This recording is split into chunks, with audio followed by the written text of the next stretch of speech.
Good afternoon, good evening, good morning, wherever you are in the world. Welcome to the Joy Show. You're watching the New Thought Media Network, and Joy is that, for me, it's an acronym meaning just one you. So we're here to celebrate the unique and remarkable in each one of us. But let's begin first with our land acknowledgement. We're honored to be meeting on this land that many First Nations, Inuit, and Métis people have called across Turtle Island have called home. We acknowledge and thank the original caretakers and knowledge keepers of this territory, the Mississaugas of the Credit, the Anishinaabe, the Chippewa, the Haudenosaunee, and the Wendat. We also give thanks to all other Indigenous peoples, recorded and unrecorded, who have shared responsibility for this territory. In honoring the Dish with One Spoon Treaty, which protects this territory, we accept our responsibility to peaceably share and care for the resources that surround us. We also acknowledge, as inhabitants of these lands, that inequity and discrimination continue to affect our BIPOC and 2S LGBTQ plus family.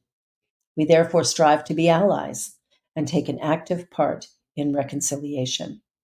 Recognizing our ultimate oneness and acknowledging our reality, past and present, we commit to moving forward in a spirit of mutual cooperation because we are one.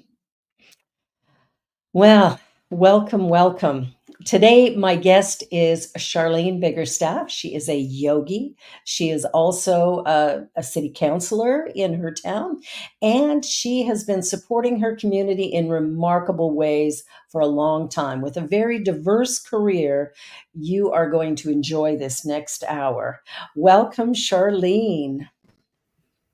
I Hi. didn't give your full bio because, we got to get into the meat of this. Tell me about being a yogi. Well, it's one of my favorite things to do and to be and to share. So thank you, Barbara Jean, for Reverend, for having me here. And I really do appreciate it.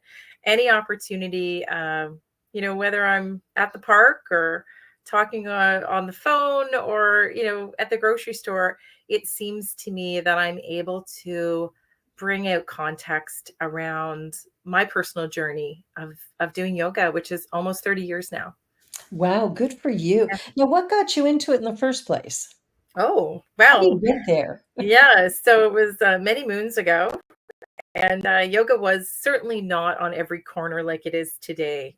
When we think about 30 years ago, almost 30 years ago, um, I was in a minor car accident, and Mhm. I started a lot of different therapies, and I was recovering. Was in my I'm not gonna say how old I was. I'm just gonna stay there. Uh, 3 years old. We'll go with three. Yeah, I'm gonna mute that. So, I had one of my therapists sort of say to me, "Have you ever tried yoga?" And I said, "No." And so I tried it, and it was really great. For me, it did so many things. Those Mhm. people who have come to the mat may understand, and they're going to have their own experiences. But it was reflective. It was strengthening. It was releasing. So many things. Yeah. So I started it through a recovery, physical recovery space. Um, and then I don't know, about 15 years into it, I decided I got to teach this. And I started to teach. I taught solidly for 12 years. Wow, good for you. Good for you. Now, what is the most important thing that you learned that actually really pulled you into wanting to be a teacher? What was the most important aspect of it, or is there one thing? I, yeah, I mean, I think we could have a whole hour just on that response. So it showed me even in, and I often, this is how I describe me when I had a lot of my soft tissue injuries, my broken parts. It Yes, showed yes. me through my broken parts situation, um, where I was able. Mm, and it was a car accident, but I wasn't legally able to drive for 6, 8 months. So I couldn't turn my okay. head, I couldn't twist. I was really jammed up. Yeah. And so it was tough, in that 20 zone. And it was really, really tough. It was always tough to be unable in some Yeah. whatever's taken away. Mhm. But it really showed me that there was compassion and there was possibility in my body. And that was really profound to me because, I couldn't find that lifting weights. Like that, Mm. not in that time. Now, even the gyms are doing things softer and more rehabilitative and, different Yes. lenses. So things are different today. So it was just this place where I could really just start to heal. Nice, nice. I know what it's like to be disabled. I have a condition called spinal stenosis, I know which exactly what. excruciating pain, unable to stand, bend, walking was impossible. So I was using a walker or a wheelchair to get around. And I had a spiritual healing a year ago, year and a half now, and I'm perfectly fine now. But the work I've been doing, because I've had double hip replacement as well, Mhm. because I'm only 32. I get it. Just kidding. But what I found is through that surgery and having to recover from that, it took a long time, and I have a great empathy for people who are, trying to cross the street with their walker, Yeah. and traffic is getting it's like I know that pain so well that I will stop for half an hour if that's what it takes for you to cross. I'm okay with that. Like just even having empathy for somebody who's in that kind of pain. It's hard to see it because you can't see it. Yeah, and that's Mm. something I felt through my recovery process because I had as I kind of gained full recovery, full function of sorts, I had lots of setbacks, like a year later, 2 years later. That was sort of the first 7 or 8 years of my recovery process. I was like, "Oh, I'm good now." And then I'd like stop doing yoga, stop doing this, and then all of a sudden I'd be like, "Oh, wait a sec." And so I was like, Yeah. "Okay, maybe not." And so it kept reminding me, "No, you need to take care of yourself." And so Yeah. at a very early age, it was sort of it just kept showing me that. And so it built that into me. And Mhm. I don't know, and I'm with you when I see someone, yeah, I have a lot of compassion and time and space to support them wherever they're going and wherever they need to get to, for sure. Exactly, well, and that's the most important thing is, when we acknowledge that we're in this together, and if we work together, we can create a remarkable world, actually, one that's really, positive and powerful and productive, but so often we're in a hurry, and so we're wanting everybody around us to kind of fall in line with our agenda, Yeah. and what I love about yoga and meditation and breath work stuff is that all of that is done in sort of that place of surrender rather than it's more of a being than a doing. Yeah. Yeah. Yeah, And we don't always have a lot of spaces that teach us that. And again, I'm kind of going backwards. We really have modernized. A lot of schools are doing it now. Mental yeah, health is now doing it now. And 30 years ago, 20 years ago, when I kind of came out, was like, yeah, hey, let's do some yoga. And I really, as I built my teaching practice, I really focused on those with disabilities and yeah, mental health, physical health, rehabilitation spaces, seniors, those sorts of demographics, because there was really not a lot there. And it's true. yeah, and my first level of yoga was like I had 10 levels per se. 10. Yeah, I hate to even call it levels because there's no above, but spaces really. Um, yeah. and the first one was just called breathe. And that Mm. It So was let's talk about that a little bit because people think, "I breathe all the time." that's right. That means you're so good at it. Yeah, yeah. So tell us a little bit about the breath and the importance of it and why, well, we should obviously know why it's healthy for us, but maybe you can shed a little light on the practice and the way we breathe and the importance of that. Yeah. Oh gosh, that is just so many layers in there. So one of the things I often say is sort of the chicken or the egg, like whatever came first, is that sort of contemplation. So Mhm. when we look at breath work and we connect it into the how it affects the mind, what's first? We don't actually know, right? And one can actually adjust the other. So I Yes. think that that's a good news story.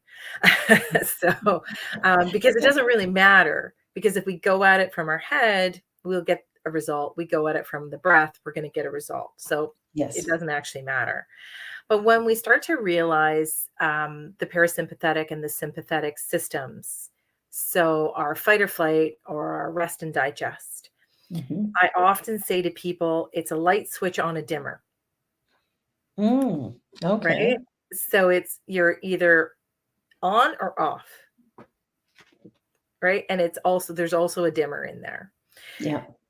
So we can be exasperated in our emotions, our stress emotions. That's that dimmer going brighter of sorts. So you kind of can't, you can never be in the same, you can never be stressed out and relaxed. It can only be Right. one or the other. And then your breath pattern changes. Your Mhm. your blood pattern changes, all kinds of things change, right? So when we start to realize that we're maybe stressed out or anxiety or what, like we flicked the switch, we can just really, without anyone knowing, just start to breathe deeper and Yes. actually ebb ourselves back in to the softer space. And so what that affects in the brain and I is sort of when you're in the fight or flight, you're actually back here in your brain. Right. And so it's that me. Right. Like super statements like they did this and it's there. I don't have that. Like it's that kind of energy that can come Yeah. out, like even at a parking spot. Oh, like that kind of energy. Yeah. When we're when we're in the rest or digest, which is again controlled by it can be controlled by the breath through some Yeah. just deeper, more mindful breaths, just paying attention. We can flick to the more restful state, and then that actually gets us back into our prefrontal cortex. Okay. That's the we. That's the Mm. more considerate side of ourselves. Ah, we got this. Oh, they probably didn't see me. Like it's all good. And I'm making, really simple of it, but it's interesting once we understand that in our own selves, when we're Yeah. having conversations with people, they might actually be in their stress response, but Mhm. really at a dim light. That's where the dimmer comes in. Okay. And Yeah. so you think that they're still kind of chill. They're not really showing, like it's not bright. They're not showing signs of a lot of stress, but they actually Mhm. could be slipping over there. And so the subtleties of their languaging can show you that. Anyways, that's sort of how it comes Awesome. out. Again, if we're aware, we can Yeah. realize we have our own stresses and take some deep breaths. And that makes such a difference. I remember when I was little and, getting upset or whatever, and mom would say, "Stop and count to 10." Mhm. And I thought, "Well, that's the dumbest thing I ever heard. I'm still gonna be angry in 10." But it makes a lot of sense to me now, to just stop for a minute and yeah, and You're rolling down the pause. dimmer. Take a breath, turn that dimmer down. Yeah, it really does it makes a huge difference, and it does it so quickly. Just stopping for a minute Yeah. and, kind of even dropping our awareness more into the heart space Mhm. and just taking that breath and going, "Now what?" Yeah. I think really sort of makes a difference. Now, we also talked about meditation, which often goes kind of hand in hand with the yoga practice. Well, yoga, I sort of see it as a type of meditation, depending on how you're doing it. So tell me a little bit about meditation, because so many people say they can't do it, or they don't have time for it, or a litany of excuses. But generally, I can't do it because I can't quiet my mind. That's the big one I hear.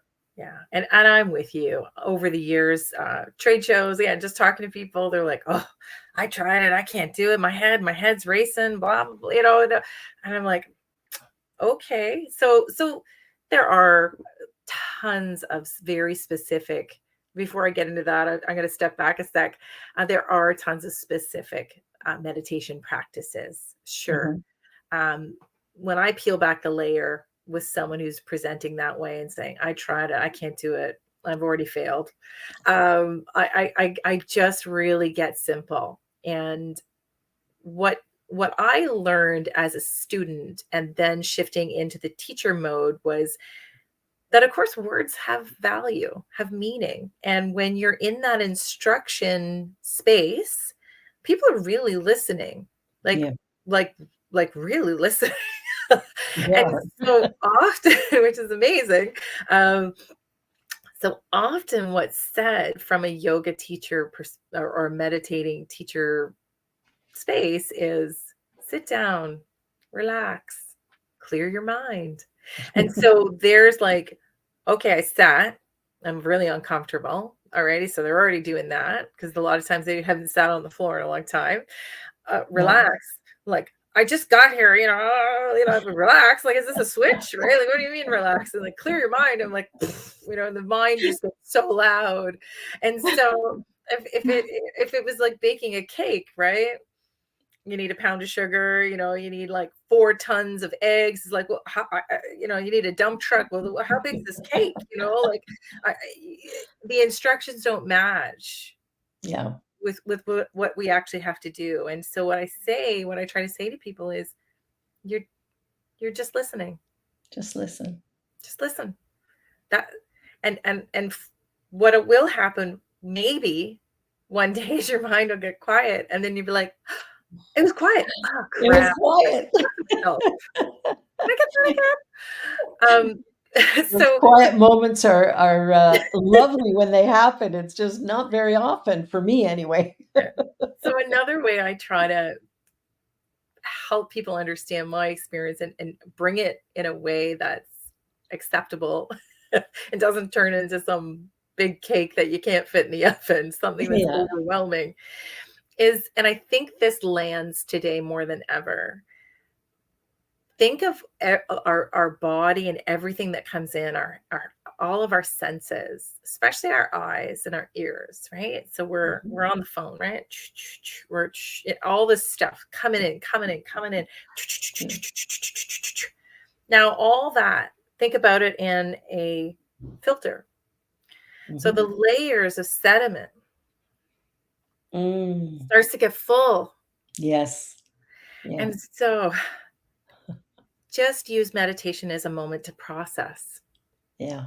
because it's all there in that filter until you do that work to process. And meditation is a fantastic opportunity to just simply let the mind wander around in that pile of stuff that came in. And some of it is like, why did I just think about the bike I rode when I was 4? That was random. And let that come in and then let it go. Exactly. And Exactly. just start to process. And if we can then work on, so if we let people off the hook with be silent, relax, hurry up and feel better concept. Hurry up and feel better. Right? That's not how it works. So we give them context, they can actually do that work. Yeah. Then I suggest you don't have to sit on a mat. Go in your Yeah. garden, bring your Yeah. cup of coffee, watch the birds, watch your Yeah. dog, watch Go for a trees, walk. go for a walk, I watch a love it. fireplace. All of those are valid. And people go, It's true. well, I do that. I go, I know. You're a good yogi. You can meditate. Now, you want to do a really specific practice where it's square breathing or, bringing your breath and bringing attention to a body part. you Yeah. practice that. Practice that. It's just one more thing you can be doing. Now, do you have a website for your yoga practice, or are you doing I anything used like to. that these It was days? under 10yoga.ca or .com, and I don't actually have it up and live because I stopped teaching officially in 2019. I took a 1 year pause, Okay, yeah. and I came back. I closed the yoga studio and the mobile programming, and it was a lot. Mhm. It was a lot to take a step back, but it was time. Yeah, yeah. And my plan was to come back a year later, and I did. And the plan was actually to be online, and I was. And then 20 January, February 20, February 2020 got a little messy, if everyone remembers. Yeah. Really? What Yeah, happened? kinda got messy.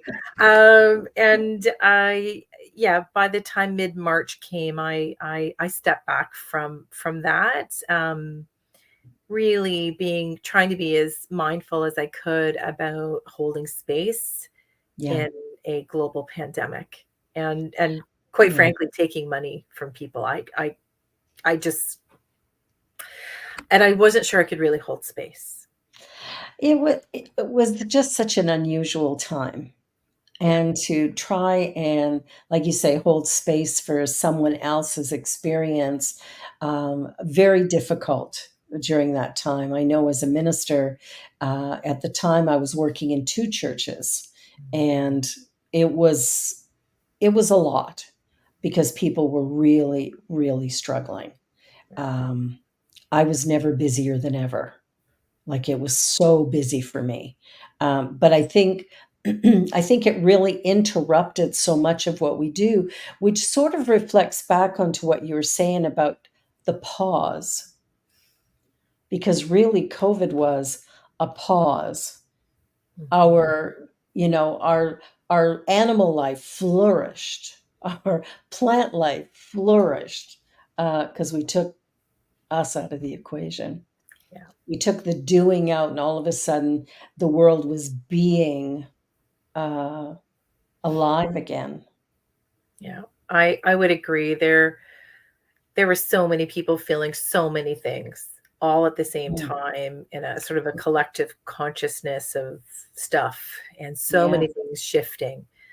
Um, I was sensitive to all of that and sensitive to maybe, where I could or couldn't be of service. And yeah, I also recognize, like you, that it was sort of like a big silence. It was a big pause. It was a big reflective time, and I think a lot of people would agree with that. yeah. That they made big shifts and big changes, and that came out of having time to contemplate it, You know, which is what yeah, yoga helps you do. So, you know, yeah, absolutely. Like, I found it really interesting. Yeah, I mean, it had its moments for sure. For me, it was quite easy because, well, I was so busy and everything was online. So I basically sat in my office on my computer around the clock. I started doing morning and evening prayer time, so that people could have that connection every single day of the week. They never had a time where they didn't have it. And that, I think, helped many people, at least for that, 10 or 15 minutes, just to take a break, not have to think about anything for a minute. But I know, in our household, we had some interesting things. Like, um, we did. I have a son in Calgary, and so him and myself and my daughter who lives here, we would play games on our phones, and we would just sync them up, and we'd be on FaceTime, and then we would, just it was like we were sitting in the same room. We're playing these games and chatting and razzing each other. And my daughter learned how to play guitar. Her aunties bought her a guitar for her birthday, which was in March, and so she was sitting there fiddling with it. She taught herself how to play. I think, when we look at the pause, which would be helpful if we did it on a daily, but when we look at that pause, I think there's some very valuable information that comes, but also an opportunity, like you talked about the reflection. It's an opportunity to reflect on what am I doing and what is it I truly want to be doing or would love to do, or what could I do differently? Yeah, and a lot came up and through that time, and if we could tag a few positives out of it, which can be tricky Mhm. um, for many people. I would say, sort of, I think people respect their time differently now. I think so. I And, think and so. that is a great thing because for over a decade, I taught a lot of people on the verge of burnout or in the process of recovery of Yeah. burnout. Um, I don't know how many times I say, like, this is not sustainable, like, this lifestyle. Yeah. Um, and I get it. I got my own sometimes, like, but I also go, "Who set this calendar up? They're fired." And then I realize I have to hire myself back. Uh, so I kinda do it to myself, sometimes, but I do think that, time became very valuable, or Mhm. our perception of Yeah. how we can orientate ourselves and what we have rights to say yes to no to is Yeah. shifted. I think we see that in the context of work. We see that in the context of people kind of maybe RSVPing late to the game and things. So we're still seeing a little bit of that. Yeah. But I don't think it's because people have a lack of commitment. I think that they're just weighing out their energy still. Yeah. And I do believe that most of us are still recovering. Yeah, I think so, and I think we're still seeing the impact of it, where there's certain products we still can't get, certain products that we've been accustomed to using for a long time, all of a sudden, we can't get them. There's still Yeah. some of that going on, and I think the loss of businesses, the loss of income, the threats that were made, if you're not vaccinated, you can't come to work, you're fired. I think there's a whole lot of that that is still being processed, that people are feeling that weight.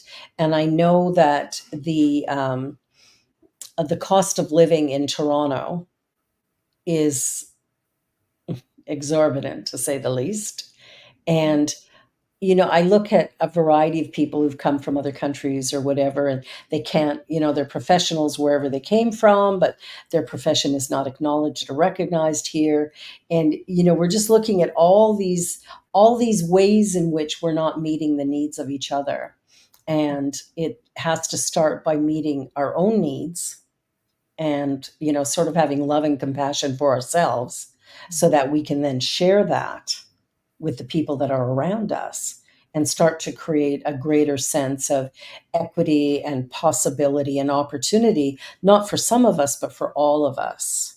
And I think what I love about the spiritual practices of yoga or meditation, prayer, any of the things that we do from that level, I think it's such an empowering way to live because it changes how we view the world. We're participating. Right? It's Absolutely. not that others aren't, but I feel a sense of participation, Absolutely, right? absolutely. Doesn't mean I'm Yeah, getting it all done or can fix it or got all the answers. Like, oh man, because if I I have did, no. woo, um, The thing is, I don't know what I don't know, so that I, leaves a lot I'm of room. participating, right? I'm participating, and I'm Yeah, trying to support and shift and make changes and shift and meeting people where they're at. So that's the big one, meet and people where they are. yeah, and I feel that through my yoga practice, my students taught me that, Yeah, right? Those in wheelchairs or those with brain injury or the list of things. yeah. I had no even pre and postnatal. I wasn't Oh, gifted to have I yes. wasn't gifted to have children. Yeah, So like these are sensations or things I understand in my body. I don't know anything about it. And yeah. so often I contemplated as I took on these programs to develop these programs, it's like, how am I going to teach this? I don't know anything about this. And so Okay. I had to bear witness and just constantly ask, "Where are you?" and remind people to modify and be where they are. And so I often just had small classes Yeah. and I said, "This one's for you, you, and you, and you, and you. No, you're going to do that because of this, that, and that." And so it was always about refining and tweaking Yeah. and bringing it for people to And I right. think that's what life is about anyway, making space for all of us. We're going to take a little commercial break because we're already at the halfway mark. Go figure. Time flies. You're watching The Joy Show here on the New Thought Media Network, and we're going to take a commercial break and we'll be right back with Charlene Biggerstaff. Don't go away. Please help us say thank you to our organizational sponsors, including the Hepperlin Foundation, Affiliated New Thought Network, International New Thought Alliance, Science of Mind Archives and Library Foundation, Center for Spiritual Living Denver, Center for Spiritual Living Midtown, New Thought Philadelphia, Planned Happiness Institute, Summit Center for Spiritual Living, One Heart Retreats, Center for Spiritual Living on the Lake, Unity Spiritual Center, Kitchener, Om Center for Spiritual Living, La Mesa, Satya Center, Center for Spiritual Living, North Jersey, Unity of Savannah, and Center for Spiritual Living, Seattle, as well as all of our individual donors. Thank you for making New Thought Media Network a place to be. Please come be you. And remember, like, share, and subscribe. Watch me change when you change the way you look at things. The things you look at change. When you change the way you look at things, the things you look at change. When you change the way you look at things, the things you look at change. When you change the way you look at things, the things you look at change.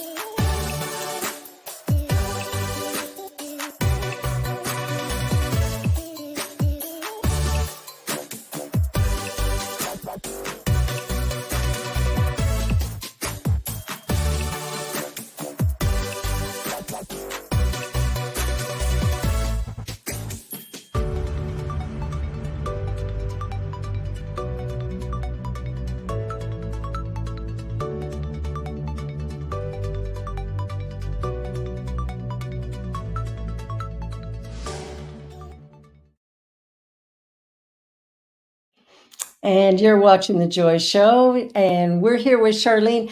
So, we've been talking about meditation and yoga and just taking a pause, and, of course, the big pause that happened in 2020. So, moving forward, now what? What's on your agenda now as you look at the state of the world and, what you bring, and what is your hope kind of moving forward? Wow. I got big hopes. I've long and it's hairy. It's in that concept of big, hairy, and audacious dreams, right? Yeah. So I've always said world peace or bust, because what else are we doing? Yes. So I'm not going to single-handedly get that in ever probably, but it's about aligning action towards those things, right? And it comes back to that, being mindful of one's own self. Like, where am I? Mhm. Is the light switch on and off? Is my dimmer going? How am I affecting the other people? Yeah. Hey, bearing witness to where they might be, not making assumptions, checking in, asking them to be the guide of what support looks like if they need it, right? That's a really important statement right there. Um, I think sometimes we have to do some extra work so that we can understand somebody else's experience. So if we take the Indigenous people of Canada and well, North America, maybe the world. Let's not make it small, let's make it big. So the indigenous people who had it right from the beginning, they had a way of walking on Mother Earth that respected it, and we kind of destroyed that. So when I look at, when I look at some of the injustices in the world right now, and then I look at what am I capable of doing, it has to come back to each one of us doing our piece, because if each one does something, that impacts everything. So, like Gandhi said, be the peace you want to see in the world. I had a client years ago who goes, I had you pray for peace for me, and everything's falling apart. Nothing's going right. And I'm like, and well, and I'm never going to be peaceful like this. And it's like, well, because peace is a choice.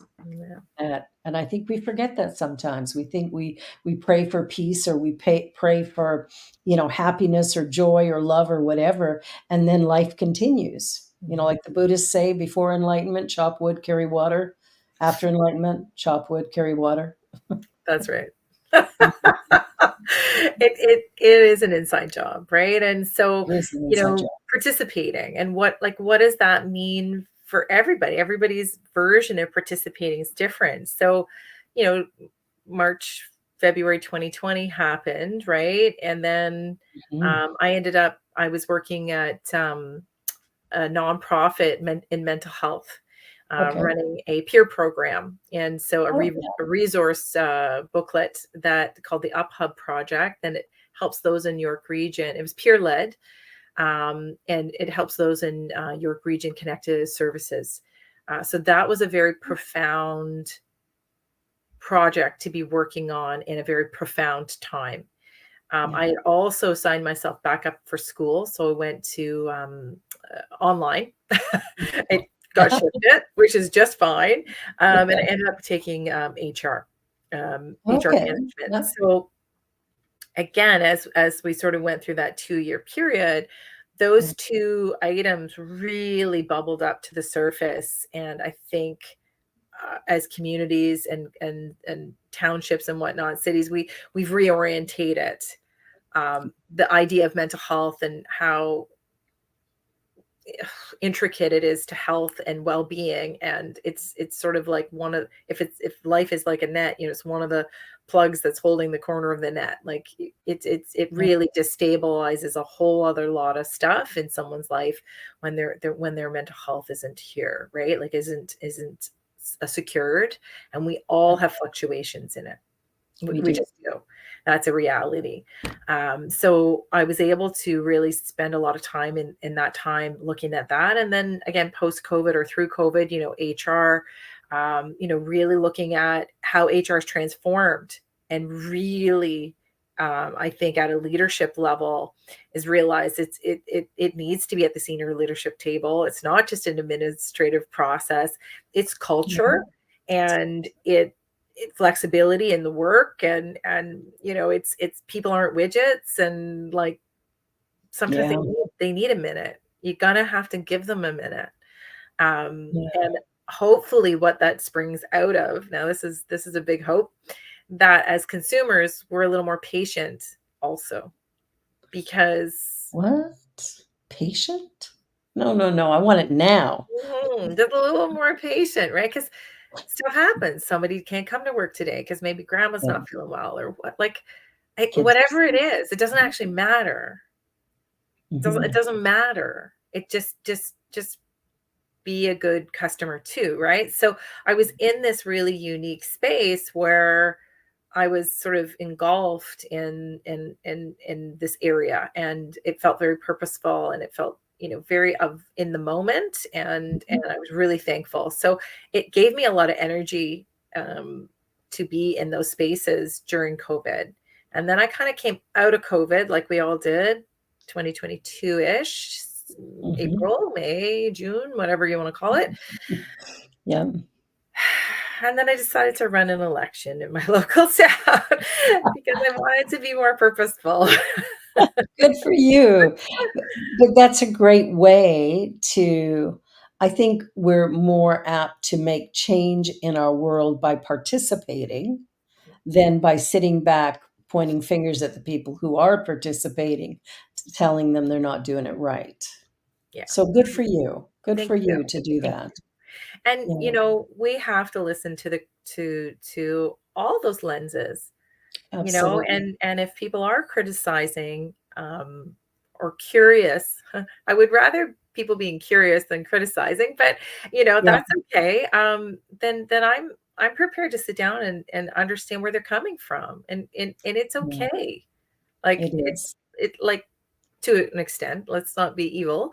But like it's okay if people don't see things the same way as I do, and vice versa.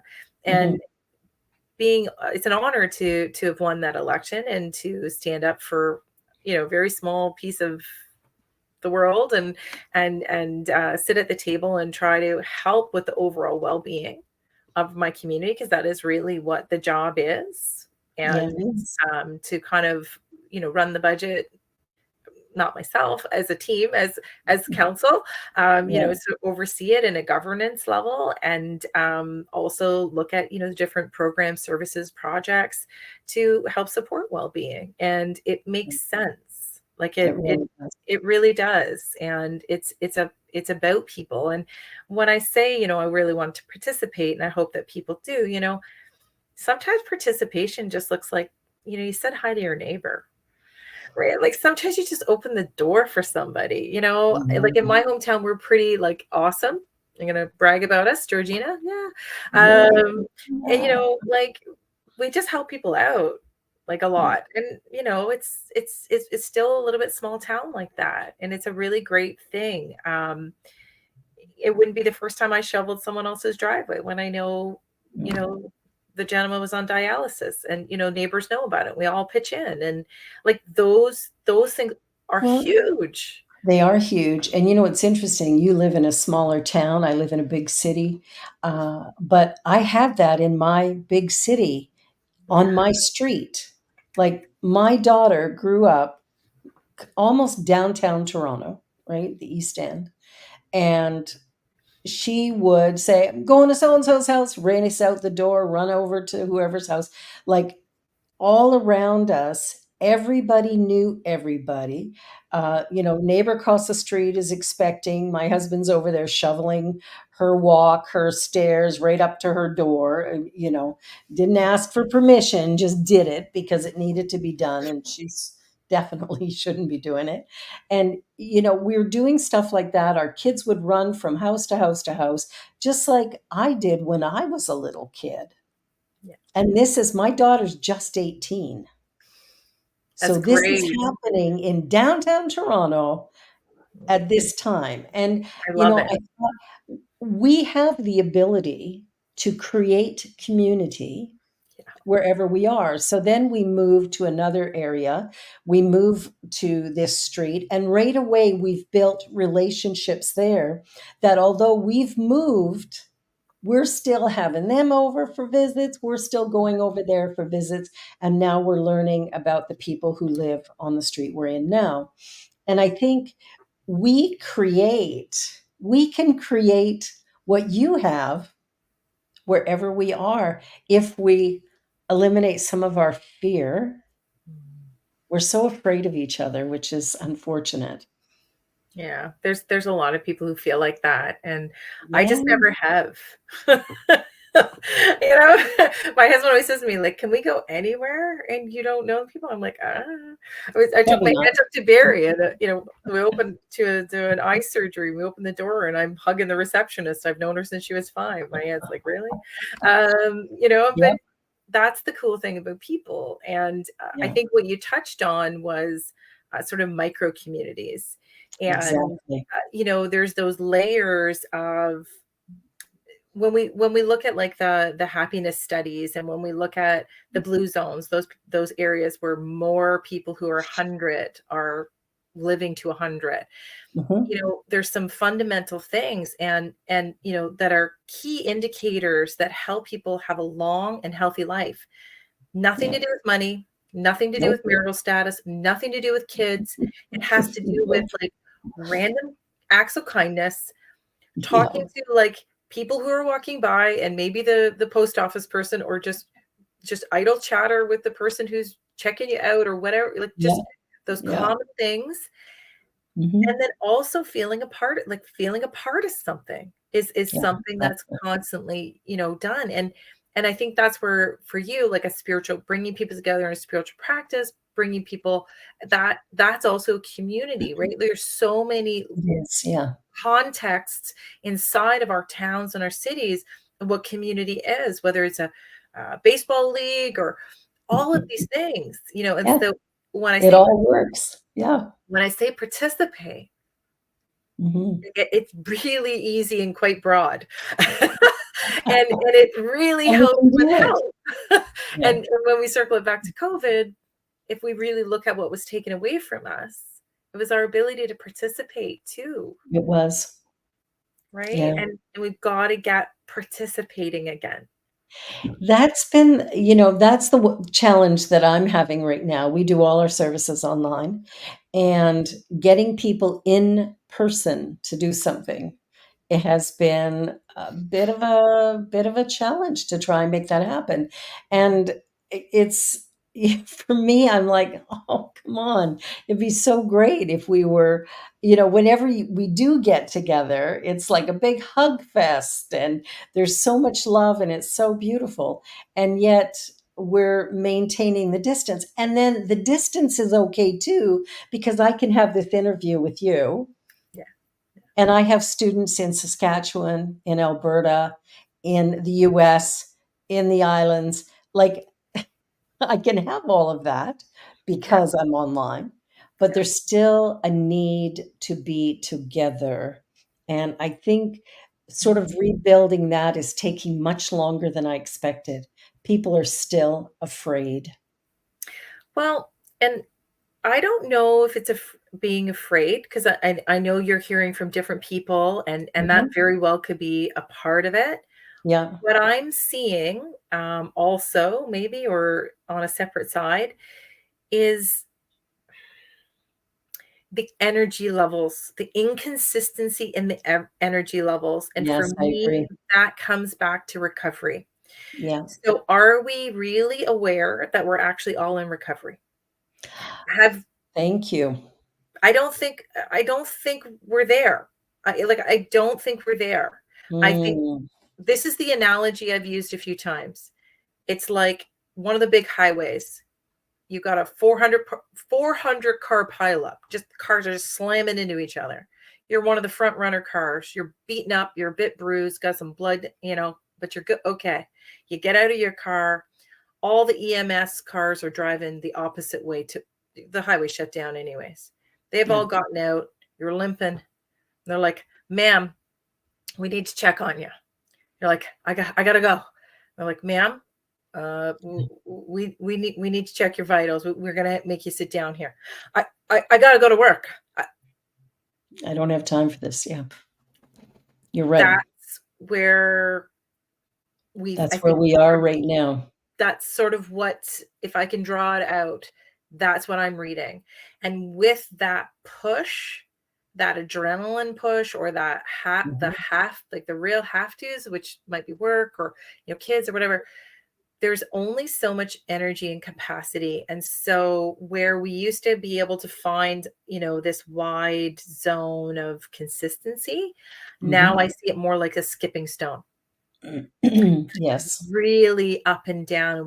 I'm not saying every single person, but I also have a lot of years of work around recovery, and people are doing too much with, and they don't have enough backstock.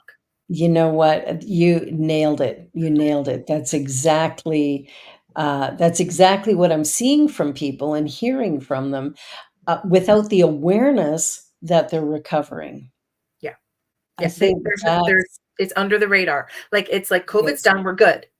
N- the and we're cars not. are still piling up. There's still a cleanup to do. It's Yeah. not that far behind us. Yeah, no, it hasn't ended. It's interesting because when I think about it that way, when it comes to looking after ourselves, when it comes to meeting our basic needs or really listening to our bodies. We're not very good at that. And what I love about yoga is that it brings us back to that. I think it brings us back to a real connection of body, mind, and soul. And that to me feels really important, especially right now. It is. It really is. And in some of those lower level yogi programs I had, breathe was the first one. Like meditate. Like Breathe.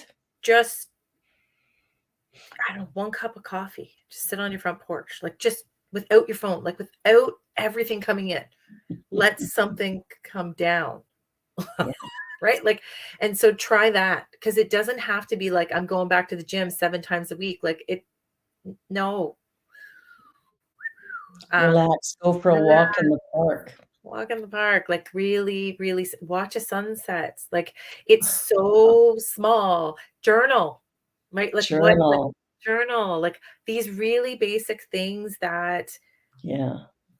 paint, like it's the other stuff that again, a lot of people didn't have it in their schedule. It wasn't sort of like there, and that's okay. And some people did, and they can't get it back in. Then just do these micro items, Yeah. right? Some people say to me, "How's your practice?" When how much you do in your practice, and I say, "Well, which part of my practice? Yeah. Are you asking me how many down dogs I did this week?" Or you like because there's so many other layers, right? Yeah. And as yoga got really popular, we really society really focused on the asana, the physical practice. And if you're really feeling like low and you're like, I don't have it, the cool thing with yoga is like I get to just lay on the floor with some pillows and blankets, and that's restorative And yoga. that's restorative. I It's did my yoga interesting. today and I slipped Yeah. into a nap. 10 points. Yeah. Like I'm good. Bonus points for that. I Yeah. had a great yoga instructor. I decided to try hot yoga Oh, and didn't think I would be able to stand it because between hot flashes and whatever, I don't like being hot. But anyway, I decided to try it anyway. And the instructor that I had for the first class I went to was brilliant. She said to me, I just need you to stay in the room. And she said, every time I do a posture, because I had not yet had my hip replacement surgeries. So I had severe arthritis. I was in a lot of pain. I could barely move. And so she was really, really great. She just said, once I get everybody into a posture, I will check in with you and see what you feel you can do and help you with it. And it was the best yoga class I'd ever done. I loved it. that was my And style of music. So I feel like I'm getting a small compliment off to the side because it was yeah, really about tailoring it to people because that's absolutely. really what it's about. It's not Yeah, synchronized yoga. Like it can be, but yeah, it doesn't have to be. no. If we're truly listening, chances are we all can't do all the same things. Well, and that's the thing. I went to another yoga class 2 days later, and the instructor was horrible and said, "No, you have to do this. You have to do this. You have." And Yeah. so that was the end of that. Right? Like Um, different mindset of, yeah, that it's more aerobic in style or more yeah, like fitnessy in style. And so, yeah, that's going to attract that kind of person. It's kind of like, and those people usually hate my style of class, right? So like yeah. whatever it is, just do it. Finding the right people and the right, yeah, and taking a pause. Well, we're down to our last 5 minutes, which is shocking. It's gone so quick. But what I love to do at the end is just kind of touch on what do you think the most important thing you would like people to take away from this interview today? What would you really want them to land on? The concept of taking care of yourself is much more broad than we've been told. And I think it's more paramount today and probably moving forward than it's ever been. Yeah. And we each need to do those things to really take care of ourselves It's that, that mask on yourself before someone else. Yeah. It's not a joke. It's not a joke. It's really Yeah. real. Um, you know, and the ways to take care of oneself, again, it's just so much more broad. It's so much more, you're able to slip it in your day, and it counts. It does count. It counts. Like, if you think of your energy in your life as this bucket of water, right? Like, you're taking out cups, but you're only putting drops back in. You could only do that for so long, and the bucket will be empty. Exactly. And then you find yourself in a bit of a crisis. And I often say that if you don't do you, you won't get done. No. And those little drops, like, the little drops do help, right? It takes the dimmer down and might flip the switch. Right? Like, Yeah. become more mindful about how you're feeling, and it's okay. It's okay. We're all getting through, whether Mhm. this is COVID related residue, or if it's decades of stuff prior, or something that just happened this week. It doesn't actually matter, Yeah. in the context of self-care, and also how important connecting, participating, whatever that means for you, Yeah. is for our health. And like, you don't have to take it from me. Like, Google that stuff. Like, it's huge It is. in the benchmarks of longevity and happiness. And Yeah. I think that's what people want. It is. Absolutely. Yeah. I think we're all looking for connections. We're looking for validation. We're looking for approval, all kinds of things. And we haven't learned that it comes from us. I've said it for years. It's an inside job. It's an inside job. An inside job. And okay, I mean, we touched on it, but meditation. Yeah, one of the jokes I used to say to people, especially at trade shows, right? Like local trade, like, they're like, "Oh, I can't meditate," and I tried it. And I'm like, "No, no, I didn't say levitate. I said meditate." And there people were like, "What?" I'm like, "Okay, keep it real." So it's Uh, always someone who's like, "Let's just keep this really real." let's keep it real. Meditation's about listening. Yeah. Levitating is the doing. That's right. A whole different monkey. I haven't figured that one out yet either. Not sure I'll get there. No. I did have the experience of stepping outside my body during meditation, Very but I have not levitated. So that'll come down the road when I'm better at it, maybe. We'll see. yeah. Well, I'm so delighted that you were here today, and I would love to have you actually on my other show, which is called Spirit Cafe, which is courageous conversations for changing times. Mhm. And what I made myself a note to talk about the recovery process, because I think that's where we are right now, and we don't know that. No. So that's great info. So stick around when the show ends, and I want to just talk to you for a brief minute more before we close it all off. And my final thought is, if you don't love you, how are you going to love anybody? Like, we can only give what we've got. And so fuel up, fill yourself up, love yourself enough to have the energy to be in life. It's not about what you do or don't do. It's really about being. And I did a talk on Sunday, and it asked the question, whose should are you living? Because anytime I think should, I'm thinking no. It's not my idea, it's somebody else's. Thank you so much for being here, Charlene. You are a gift. Thank you, everyone, for participating. We look forward to seeing you again next week. Be sure to like, share, and subscribe. And hey, make a donation to the New Thought Media Network. That's a great use of your money. And on that note, we'll see you again next time. You're watching The Joy Show. Bye for now.